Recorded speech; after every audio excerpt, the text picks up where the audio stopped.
Buongiorno, everybody, and welcome to our kitchen. I'm the Penguin. I'm the chef. And today the chef is going to make you something Italian.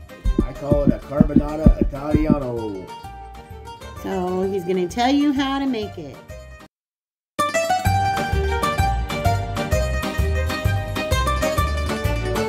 A long time ago, before they had all this nice bread over here that doesn't have any carbs in it, the only bread I could find trying to do a keto diet was that microwave bread you did.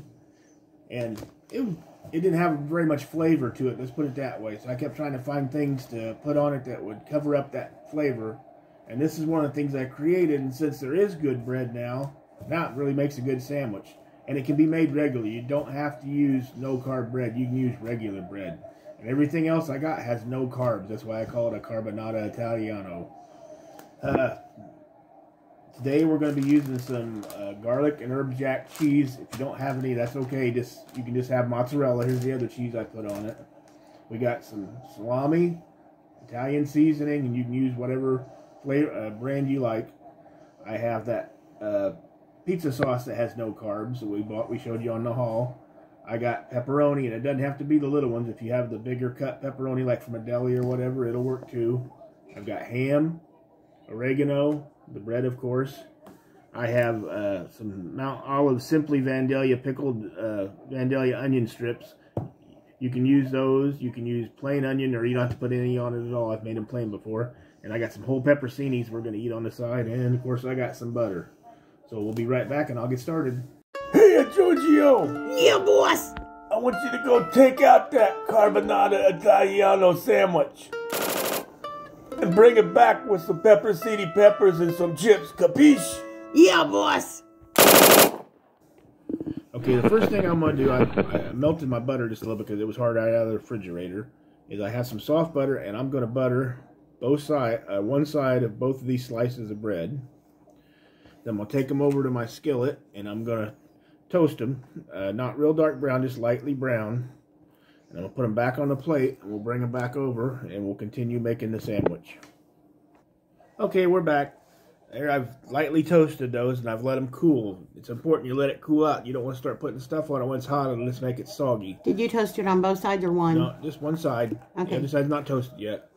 So when I get done assembling the sandwich, then I'm going to butter the other sides of both pieces, and then put it back in my skillet to toast it, and we got to press. I used to have one of them little sandwich machines that you would put your sandwich in and it would press it for you and seal it and cut it down the center, but ours broke and I don't have one. So I learned to do it in the skillet. We need to get a panini press because I think a panini press would work well for this also. Yeah. And if you don't have either one of those things, like I said, we just got an old metal press. If you ain't got one of those, you can go get you a brick and wrap it in aluminum foil. Same difference, as long as you got some weight to put down your skillet. I've seen people take a smaller skillet and put it on top of the other one. That works too. I remember the first time he ever made this sandwich for me, and I can tell you, well, I can't tell you the exact date, but it was like July of 2014.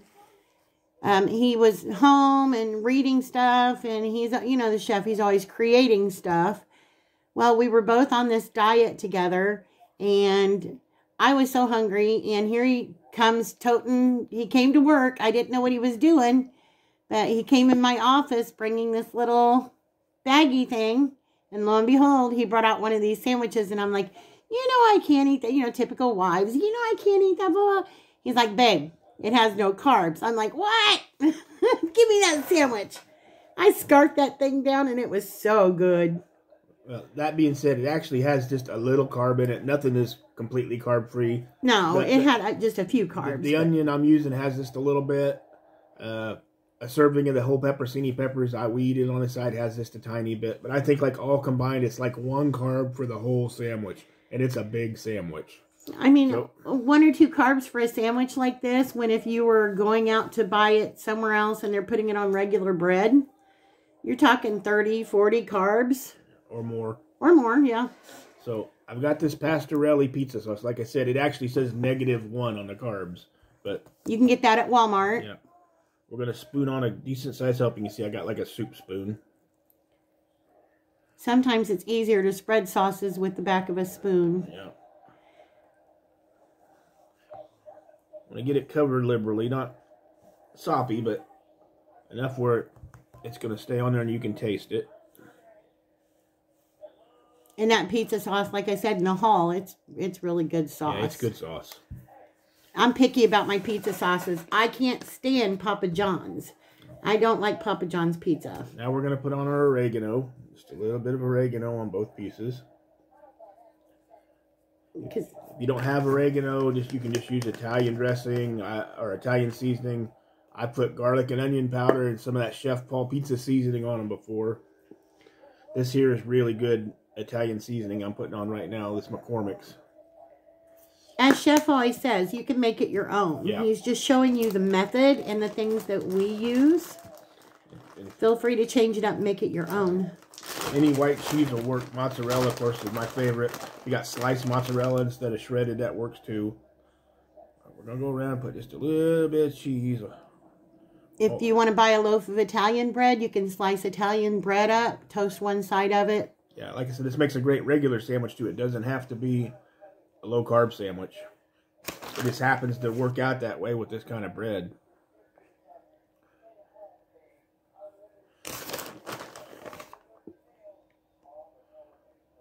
Yummy, yummy, yummy. I'm trying to make sure I get enough by the edges because this is your binder. And I have to give Chef credit because he's been trying to cut back his carbs a lot for like the last few days, and he's done amazing. Me, on the other hand, nah. I haven't got quite on that wagon yet. Then I got that just regular pizza type pepperoni. If you get some from the deli, that works too.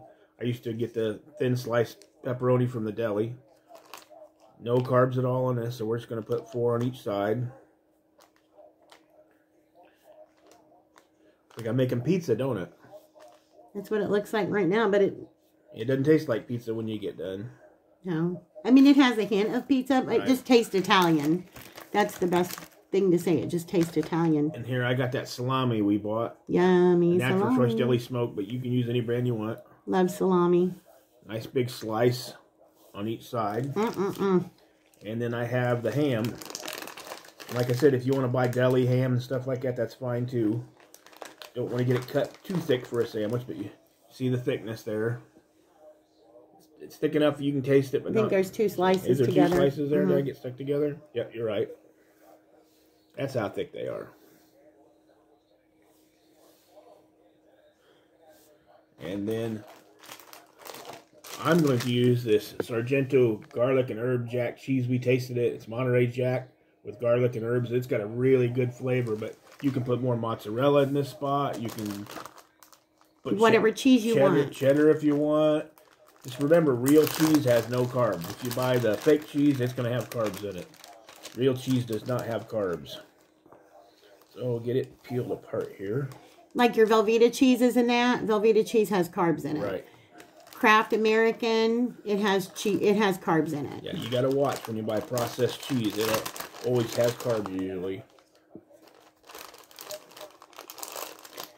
I know it smells good already. And we got that on there. Whoopsie. And then I'm going back and I'm going to fish out just a few pieces of pickled onion. Put just a few pieces on here. If you've never had this Mount Olive, the pickled onion strips, they're really, really good. Yeah, they have a lot of flavor. It doesn't take a lot of them to make a lot of flavor. Or you can use just regular onion if you want, like Chef said. There's other brands, I'm sure. Or you don't have to put onion on at all if you're not an onion kind of person. But then we're going to take this half and set it on top of this half. Give it a good squeeze. And we're going to go back and we're going to butter both sides of this. And then take it back, to our skillet for the final toasting. And I'll show you guys when he's toasting it this time. Yeah.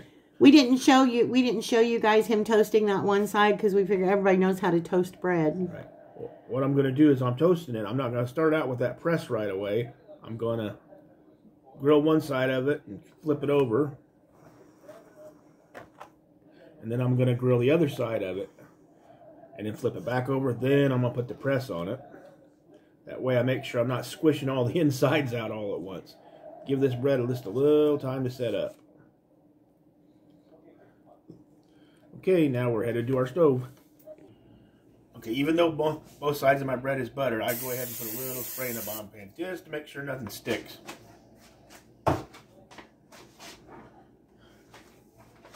And me and the chef, we've been looking at new cookware sets. We just haven't found that one that we really want just yet. So we're still looking. Yeah, we're still looking.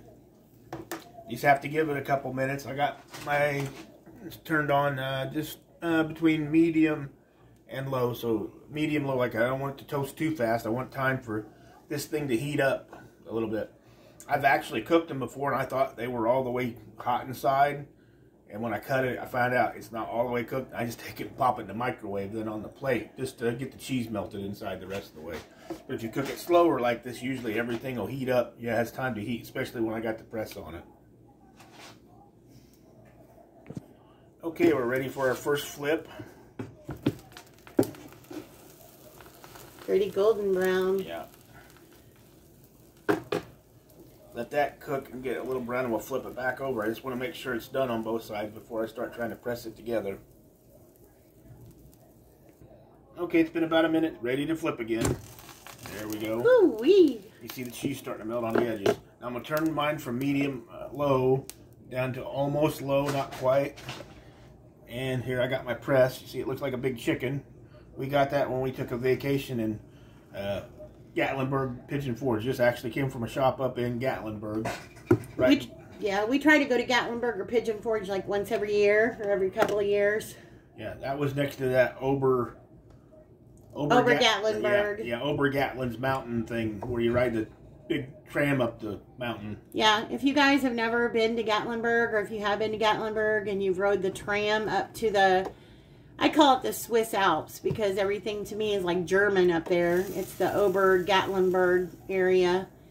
It's really cool up there, but I'm not normally afraid of heights. I'll fly anywhere. I don't mind being in an airplane and stuff, but when you have to manually... I was the biggest baby going on that tram. I was standing holding the phone up, looking out at all the houses and trees and mountains below us, and she was holding on for dear life.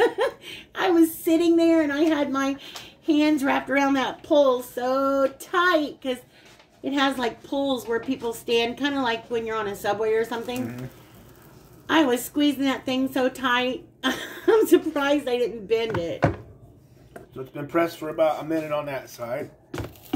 Now you see what it looks like, nice and even golden brown on this side. Beautiful. We're going to put the press back on this side. We're going to give it another minute about that heat. One of these days we'll bring out a couple of things that we had made when we were in Gatlinburg over the years that we've been there. We've had like caricatures done. We had airbrushed shirts that we had done. We bought t-shirts at a haunted house. Yeah, we've got a lot of glow-in-the-dark T-shirts from like a lot. One year when we went there, we made sure that we went to all the haunted houses. And the Ripley's, believe it or not. Yeah, I don't remember the name of the other one, but there was just 4 of us, me and you, and there was another couple. They were younger than we were, and she about got mugged. The girl that was with us in the other group, the girl and the guy, she wouldn't let go of her. She was scratching the crap out of her trying to get away. That girl was holding on to the back of me so tight, and it's like she didn't even know me from anybody, and she was like clinging to me. I mean, she had her nails into me. She was like screaming for dear life. Yep. It was so fun. We were just laughing. I mean, we got scared a few times too, but it's fun. We're about due to go there again too. Yeah. This year. Yeah, this year. If COVID allows. Yeah, if COVID allows. We didn't get to go. We didn't get to go in 2020. There you go. Nice and toasty on both sides. Not overcooked, not undercooked. You see how the cheese is melted? Let's get this plated up and cut in half and show you what it looks like. And there you have it. That's my Carba-Nada Italiano sandwich. We got some of my low-carb chips and peppers, so the whole thing has maybe, if you eat it with the chips and the peppers, maybe 8 or 9 carbs for serving, because you can have 38 of these with no carbs. Or like I said, you can make it on regular bread and have it with regular chips, and it's just as good, because we did that before not being on a diet. Actually, 38 of these has, what, 9 carbs? 9. 38 of the chips, yeah. There's what the inside looks like, all that melted cheese and the onions and the sauce. And man, they taste so good. Delicious, guys. Well, that's what we're having for dinner, so I got to get to making another one so we can eat. Yep, because Penguin's hungry. So we'll talk to you guys later. See you in the next video, guys. Have a good night. Bye.